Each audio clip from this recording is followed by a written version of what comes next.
Hello friends, ఈరోజు మేమైతే నా మహారాష్ట్ర నాసిక్ దగ్గరలో ఉన్న సప్తశృంగి గడ్ ఉదయం 5 గంటలు చాలా చలిలో స్టార్ట్ అయినాము.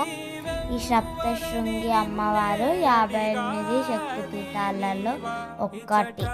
ఒకే కొండలో చాలా ఎత్తులో వెలిసి ఉన్నారు అమ్మవారు. ఈ అమ్మవారిని దర్శించుకోవడానికి 2 మార్గాలు ఉంటాయి.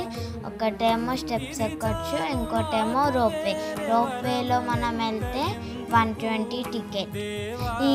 ఈ రోప్వేలో వెళ్తుంటే చాలా థ్రిల్లింగ్గా అనిపించింది.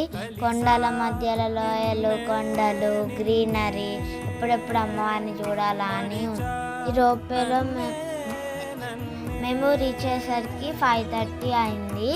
అప్పుడే మాకు నిజరూప దర్శనం అయింది. అమ్మవారికి ఏ అలంకరణ లేకుండా చాలా బాగుంది. చూడడానికి 2 కళ్ళు సరిపోలేదు.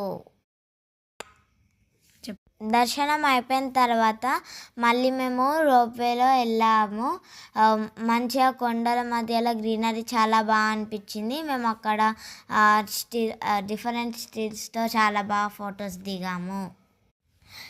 ఇప్పుడు ఈ అమ్మవారిని చూసాక అసలు అక్కడ నుంచి వెళ్ళబుద్ధే కాలేదు. అయినా కూడా మేము వెళ్ళాలి కాబట్టి మీరు ఎవరైనా త్రయంబకేశ్వర్ వెళ్తే దానికి 70 కిలోమీటర్స్ ఉంటుంది, తప్పకుండా దర్శించండి.